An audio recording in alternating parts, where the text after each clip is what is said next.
Hello students, आप सभी का एक बार स्वागत है इस लेक्चर में। तो जैसा कि हम सभी जानते हैं कि हम लोग अभी आरआरबी के पीवाईक्यूज को कवर कर रहे हैं और ये जो होने वाला है ये हमारा होने वाला है प्राचीन इतिहास के पीवाईक्यू का भाग 2, यानी कि एंशिएंट हिस्ट्री पीवाईक्यू का पार्ट 2। मुझे उम्मीद है कि आपने पिछले पार्ट को एक बार अच्छे से रिवाइज कर लिया होगा। इस लेक्चर की शुरुआत से पहले भी हर बार की तरह इस बार भी हमारे पास एक छोटा-सा डिस्क्लेमर है, एक छोटा-सा आसवीकरण है जो कि हमें यहाँ पे समझना बहुत ज़रूरी है, इससे पहले कि हम आगे प्रस्थान करें। तो डिस्क्लेमर कुछ इस प्रकार से है, the images, text and other materials used in a presentation are for educational purposes only. We respect the intellectual property rights of the original creators and owners. If you are the owner and have any concerns or issues, please contact us at sathi@iitk.ac.in and we shall remove the same. चलिए पहला प्रश्न देखते हैं कि निम्नलिखित में से किस वेदा के ज्ञान को हम संगीत से जोड़कर देखते हैं, या फिर यूं कहें कि इनमें से किस वेद में संगीत के बारे में बात करी गई है। हमारे विकल्प हैं ऋग्वेद, अथर्ववेद, सामवेद, यजुर्वेद।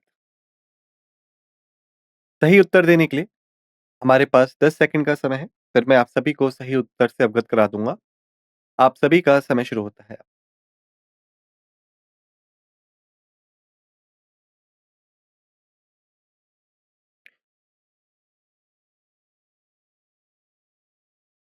समय समाप्त। सही उत्तर है समावेद। स्पष्टीकरण, समावेद आपका उल्लेख करता है संगीत का। इसको हम इसीलिए मेलोडीज यानी मधुर भाषाओं का किताब भी कहते हैं। जो 4 वेद हैं हमारे, ऋग्वेद, सामवेद, यजुर्वेद, अथर्ववेद, ये उनमें से एक हिस्सा है। यहाँ पे आप देख भी सकते हैं इसका नाम। और यहीं के साथ जो हमारे 4 उपवेद हैं, उसमें से जो एक उपवेद है गंधर्व वेदा, वो भी आपका संगीत, नृत्य और काव्य से डील करता है, जो कि जुड़ा हुआ है किससे? समावेद से। अगला प्रश्न देखते हैं कि निम्नलिखित में से कौन सा सबसे पुराना वेद है? हमारे विकल्प हैं समावेद, अथर्ववेद, यजुर्वेद, ऋग्वेद। सही उत्तर देने के लिए आप सभी के पास 10 सेकंड का समय है। फिर मैं आप सभी को सही उत्तर बता दूंगा। का समय शुरू होता है अब।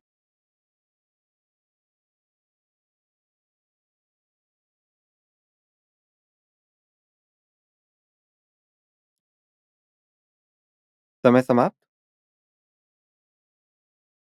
सही उत्तर है डी, ऋग्वेद। स्पष्टीकरण, चारों वेदा में से जो कि हैं आपके ऋग्वेद, समवेद, यजुर्वेद, अथर्ववेद, जो ऋग्वेद है वो सबसे पुराना वेद है। इसी वजह से हम इसे फर्स्ट टेंटामेन ऑफ मैनकाइंड के नाम से भी पुकारते हैं। ऋग्वेद में लगभग 1028 उच्चारण है, जो कि 10 मंडलों में बांटे गए। जो 10वां मंडल है उसमें पुरुषोक्ता का उल्लेख हमें मिलता है। वहीं पे जो गायत्री मंत्र है वो ऋग्वेद के तीसरे मंडल में मिलता है। और जो ऋग्वेद के उच्चारण हैं उसे होत्री जो हैं वो पढ़ते हैं। पुरुषोक्ता जो है, यहीं पे हम वर्ण की बात करते हैं। जैसे हमें पता है कि सनातन धर्म में 4 वर्ण आते हैं। सबसे पहला ब्राह्मण, जो आपके टीचर या फिलोसोफर होते हैं। फिर आता है हमारा क्षत्रिय, जो आपके वॉरियर्स या फिर आप कह सकते हैं एडमिनिस्ट्रेटर होते हैं, किंग होते हैं वो। फिर आता है हमारा वैश्य, जो हमारे ट्रेडर्स वगैरह होते हैं, वो आते हैं इसमें। और लास्ट आता है हमारा शूद्र, जो आर्टिशन या पीसेंट्स वगैरह होते हैं, वो इसमें आते हैं। ठीक है? अगला प्रश्न है कि सबसे पुराना वेद कौन-सा है? विकल्प हैं सामवेद, यजुर्वेद, अथर्ववेद, ऋग्वेद। सही उत्तर देने के लिए हमारे पास 10 सेकंड का समय है, फिर मैं आप सभी को सही उत्तर बता दूँगा। समय शुरू होता है।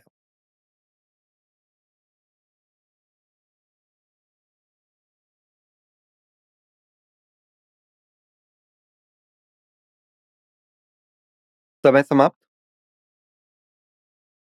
सही उत्तर है ऋग्वेद। स्पष्टीकरण। चारों वेदों में से जो कि हैं ऋग्वेद, सामवेद, यजुर्वेद, अथर्ववेद, ऋग्वेद सबसे पुराना है, इसीलिए हम इसे first testament of human kind या मैनकाइंड भी कहते हैं। लगभग 1028 उच्चारण हैं जो कि 10 मंडलों में बांटे गए हैं। 10वां मंडल पुरुषोक्ता का भी जिक्र करता है और वहीं पे जो हमारा गायत्री मंत्र है वो हमें थर्ड मंडल से प्राप्त होता है ऋग्वेद। होत्री जो हैं वो इन उच्चारणों का अभ्यास करते हैं।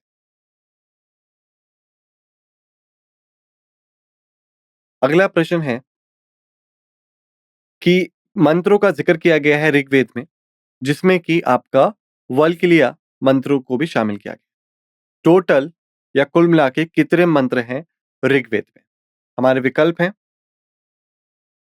1559, 1028, 760 या फिर 1875।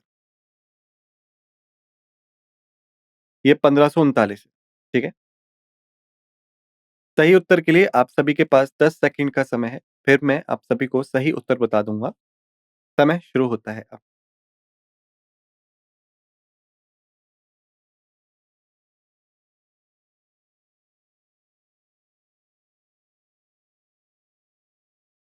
समय समाप्त। इसका सही उत्तर है 1028। स्पष्टीकरण। चारों वेदाओं में से ऋग्वेद, सामवेद, यजुर्वेद, अथर्ववेद में से ऋग्वेद जो है सबसे पुराना वेद है, इसलिए हम इसको फर्स्ट टेस्टामेंट ऑफ मैनकाइंड भी कहते हैं। लगभग इसमें 1028 मंत्रों का या फिर आप कहें उच्चारणों का जिक्र किया गया है, जो कि हमारा सही उत्तर भी था। लगभग 10 मंडल या 10 चैप्टरों में इसको बांटा गया है ऋग्वेद को। सबसे आखिर वाला और सबसे नया चैप्टर जो था 10वां चैप्टर, उसमें पुरुषोक्ता का जिक्र किया गया है। पुरुषोक्ता जैसे कि मैंने आपको बताया वर्ण सिस्टम, जिसमें कि आपके चारों वर्णों का जिक्र है। ब्राह्मण, क्षत्रिय, वैश्य और शूद्र। ठीक है। वहीं पे गायत्री मंत्र जो है वो तीसरे मंडल से प्राप्त होता है। याद रखिएगा, जो ये वर्ण है शुरुआत में, जो आपका शुरुआती वैदिक सिविलाइजेशन थी, उस समय ये जन्म आधारित नहीं थे, बल्कि कर्म आधारित। यदि आप टीचर या फिलोसफर होंगे तो आप ब्राह्मण कहलाएंगे। अगर आप राजा या फिर लड़ाके होंगे तो आप क्षत्रिय कहलाएंगे। यदि आप व्यापारी होंगे तो आप वैश्य कहलाएंगे। वहीं पे अगर आप चित्रकारी वगैरह करते हैं या खेती किसानी करते हैं तो आप शूद्र कहलाएंगे। बाद में इसको जन्मजात बना दिया गया। यानी कोई अगर ब्राह्मण परिवार में पैदा होता है वो ब्राह्मण है, कोई क्षत्रिय परिवार में पैदा होता है वो क्षत्रिय है, कोई वैश्य परिवार में पैदा होता है वो वैश्य है और कोई शूद्र परिवार में पैदा होता है वो शूद्र है। तो याद रखिएगा, शुरुआत में ये जन्म आधारित नहीं था, कर्म आधारित था, लेकिन बाद में ये जन्म आधारित बना दिया गया। अगला प्रश्न है कि वेदा को हम सबसे पहला लिखित प्रमाण मानते हैं, जो हमारी इंडो आर्यन सभ्यता थी उसका। लगभग 4 वेदास हैं हमारे पास, ऋग्वेद, सामवेद, यजुर्वेद। चौथे वेद का नाम क्या है? हमारे विकल्प हैं अथर्ववेदा, धनुर्वेदा, आयुर्वेदा, शिल्पवेदा। सही उत्तर देने के लिए आप सभी के पास 10 सेकंड का समय है। फिर मैं आप सभी को सही उत्तर बता दूंगा। समय शुरू होता है अब।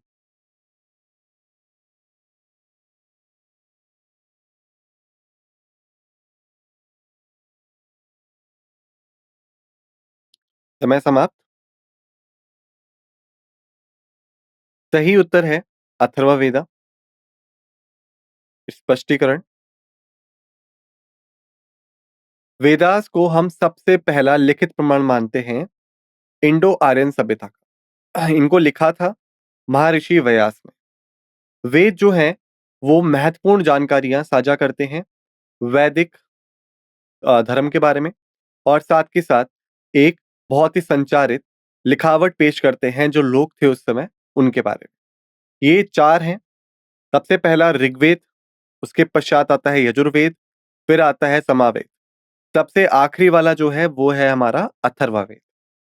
ठीक है। तो यहाँ पे सही उत्तर भी। अगला प्रश्न है, निम्नलिखित वेदाओं में से कौन सा वेद है जो कि जादू या फिर आप कह सकते हैं वशीकरण की बात करता है? जादू टोना या वशीकरण? विकल्प हैं अथर्ववेदा, सोमवेदा, ऋग्वेदा, यजुर्वेदा। सही उत्तर देने के लिए आपके पास 10 सेकंड का समय है। फिर मैं आप सभी को सही उत्तर बता दूंगा। समय शुरू होता है अब।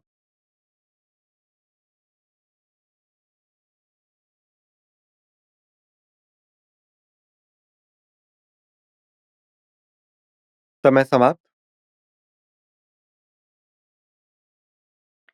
सही उत्तर है हमारा अथर्ववेदा। स्पष्टीकरण, अथर्ववेदा जिसको हम ब्रह्म वेदा के नाम से भी पुकारते हैं, इस वेदा का जो नाम है वो रखा गया है अथर्व ऋषि के ऊपर। इसमें लगभग 20 मंडल या 20 चैप्टर हैं, 731 सुक्ता हैं और लगभग 6000 मंत्र हैं। जो मंत्र हैं वो जुड़े हुए हैं वशीकरण से, जादू टोने से, भूत प्रेतों से या फिर मेडिसिन या दवाइयों से। और सबसे पहला जो मेंशन है काशी का, काशी जो हम जानते हैं आज हम इसको बनारस या फिर वाराणसी के नाम से भी जानते हैं, जो कि भारत का सबसे पुराने शहरों में से एक है। तो सबसे पहला जो उल्लेख है काशी का वो भी हमें अथर्ववेद में ही मिलता है। इसके पश्चात अगला प्रश्न है कि यजुर का यजुर्वेद में मतलब क्या है? हमारे विकल्प हैं जीवन, प्रकृति या फिर आप कह सकते हैं बलिदान करना या फिर सच्चाई। सही उत्तर देने के लिए हमारे पास 10 सेकंड का समय है। फिर मैं आप सभी को सही उत्तर बता दूंगा। समय शुरू होता है अब।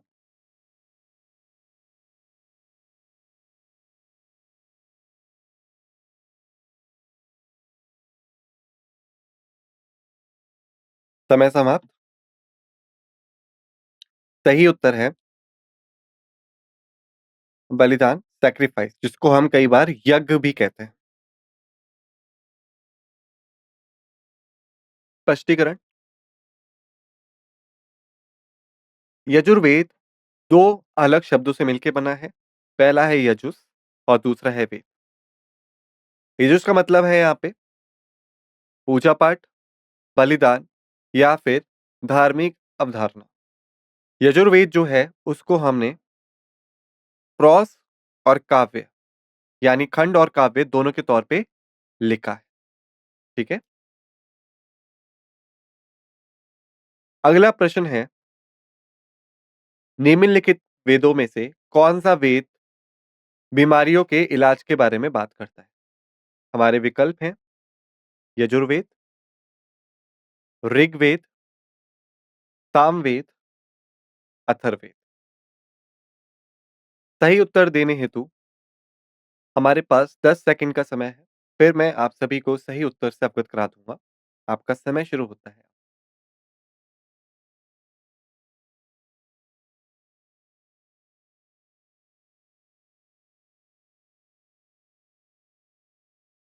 समय समाप्त। सही उत्तर है अथर्ववेद। स्पष्टीकरण, अथर्ववेद जो है उसमें बताया गया है कि किस तरीके से बीमारियों का इलाज किया जा सकता है। इसको ऋषि अथर्वा द्वारा लिखा गया है। इसी के नाम पे इसका नाम अथर्ववेद पड़ा है। प्रश्न है, निम्नलिखित उपनिषद में से किस उपनिषद में वासुदेव कुटुंबन का उल्लेख मिलता है? हमारे विकल्प हैं महाउपनिषद, चतुर छंदोग्य उपनिषद, बृहद अरंक्य उपनिषद या फिर केनोपनिषद। सही उत्तर देने हेतु आप सभी के पास 10 सेकंड का समय है। फिर मैं आप सभी को सही उत्तर से अवगत करा दूंगा। आप सभी का समय शुरू होता है।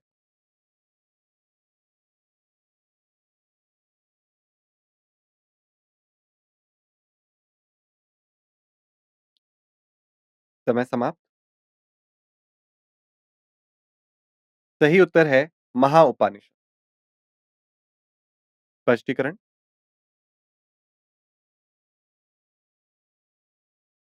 शब्द वासुदेव कुटुंबन का जो उल्लेख है वो महाउपनिषद में मिलता है, जिसका मतलब होता है कि पूरी दुनिया एक ही परिवार है। आपको याद होगा, अभी हाल-फिलहाल में पिछले साल ही जो G20 का सम्मेलन है वो भारत में हुआ था और उसका जो थीम था वो भी वासुदेव कुटुंबन का, जिसका मतलब था one earth, one family, one future. और G20 समिट कहाँ पे हुआ था? नई दिल्ली। हालाँकि इसको अलग-अलग जगहों पे किया गया था, लेकिन जो उसकी संचालित जगह थी वो नई दिल्ली, जो कि भारतीय राजधानी, ठीक है? और ये मोटो महत्वपूर्ण है, परीक्षा के मद्देनज़र याद रखिएगा, one earth, one family, one future, वासुदेव कुटुंबकम, महाउपनिषद। प्रश्न है, उपनिषद लगभग कितने हैं? विकल्प है 108 और 11, 116 और 22, 100, 12, 99, 10। सही उत्तर प्रस्तुत करने हेतु आप सभी के पास 10 सेकंड का पर्याप्त समय है। फिर मैं आप सभी को सही उत्तर से अवगत करा दूँगा। आपका समय शुरू होता है अब।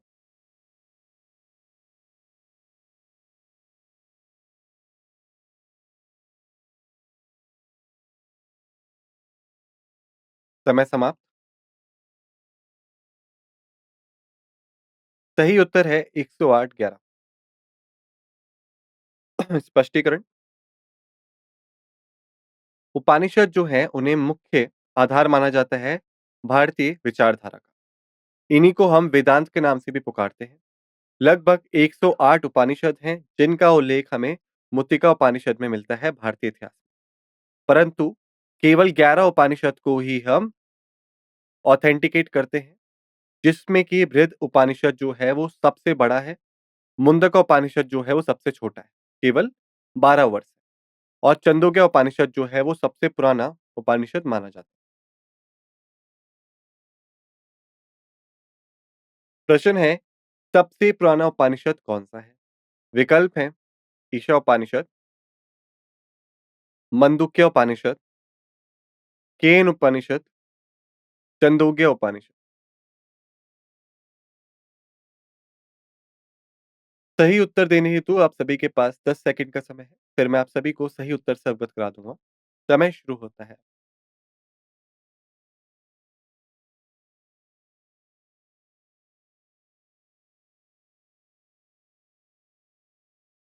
समय समाप्त। सही उत्तर है छंदोग्य उपनिषद।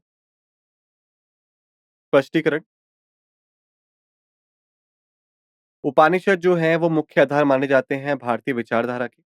इन्हें हम वेदांत के नाम से पुकारते हैं। लगभग 108 उपनिषद का ज़िक्र है मुक्तिका उपनिषद में भारतीय इतिहास के। लेकिन केवल 11 उपनिषद को ही हम ऑथेंटिकेट करते हैं, जिसमें कि बृहद अरण्यक उपनिषद सबसे बड़ा है, मुंडका उपनिषद सबसे छोटा है और छंदोग्य उपनिषद सबसे पुराना है। यानी सही उत्तर जो हुआ वो हुआ छंदोग्य उपनिषद। प्रश्न है कि सही मायनों में भारतीय विचारधारा में हर एक चीज़ कितने ज़्यादा धातुओं से मिलके बनी है? विकल्प हैं 2 धातु, 4 धातु, 3 धातु या फिर 5 धातु।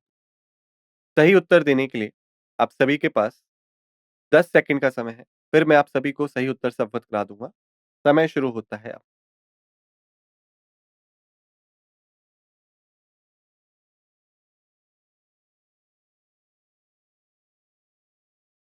समय समाप्त।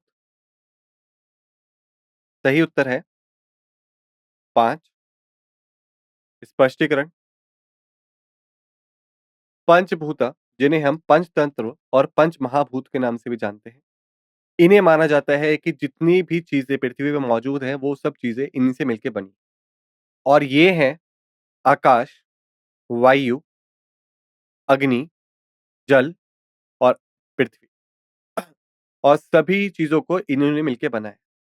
लेकिन ये जो मटेरियल है ये इतना ज़्यादा संचरित है कि इनको एक आत्मा की ज़रूरत होती है उस चीज़ को जीवित करने की।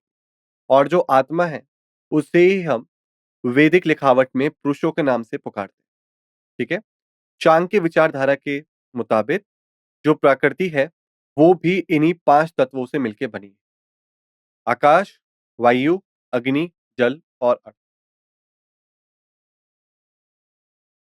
प्रश्न है कठोपनिषद जिसमें कि ज़िक्र किया गया है बातचीत का, एक बाल बुद्धि नचिकेता के बीच में और एक देवता के बीच। कौन से निम्नलिखित में से देवता नचिकेता से बात करते हैं कठोपनिषद के मुताबिक? विकल्प है भगवान गणेश, भगवान शिव, भगवान यम या फिर भगवान कार्तिक।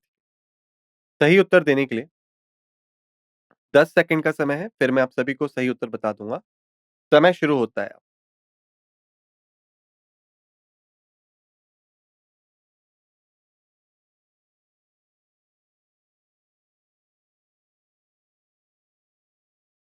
समय समाप्त।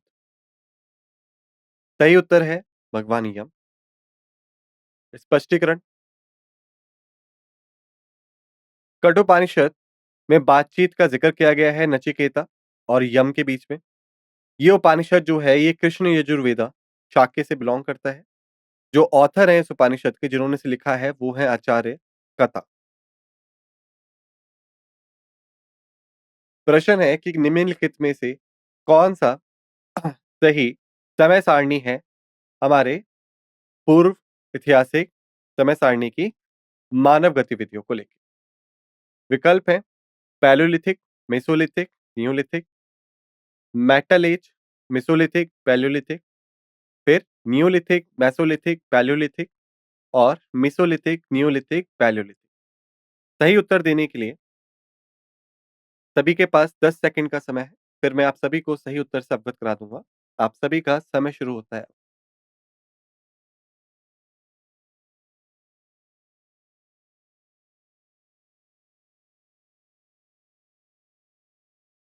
समय समाप्त। सही उत्तर है पैलियोलिथिक, मेसोलिथिक और नियोलिथिक।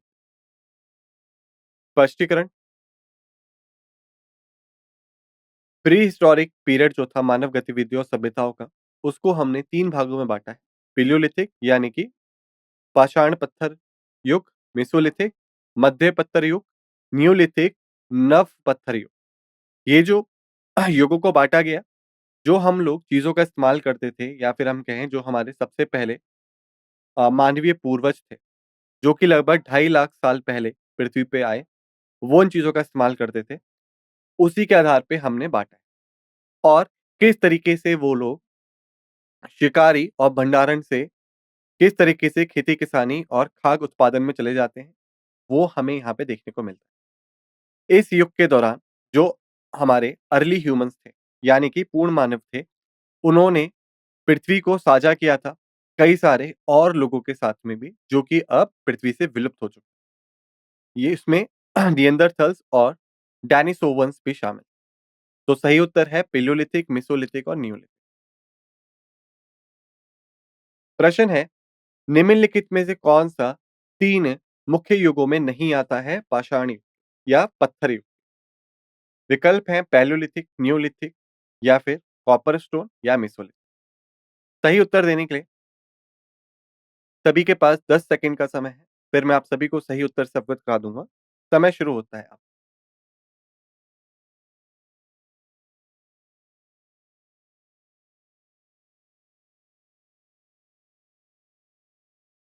समय समाप्त। सही उत्तर है कॉपर स्टोन। स्पष्टीकरण पत्थर युग को हमने 3 हिस्सों में बाँटा है, पैलियोलिथिक, मेसोलिथिक और नियोलिथिक। तो कॉपर स्टोन जो है वो उस हिस्से का पार्ट नहीं है। इसी के साथ हमने इस भाग्य को कर लिया है समाप्त। अब सभी से निवेदन है कि जो भी चीज़ें हमने यहाँ पढ़ी समझी उन्हें एक बार अच्छे से रिवाइज़ कर लीजिएगा। मिलते हैं दूसरे लेक्चर में, इसी के साथ इस लेक्चर को समाप्त करते हैं।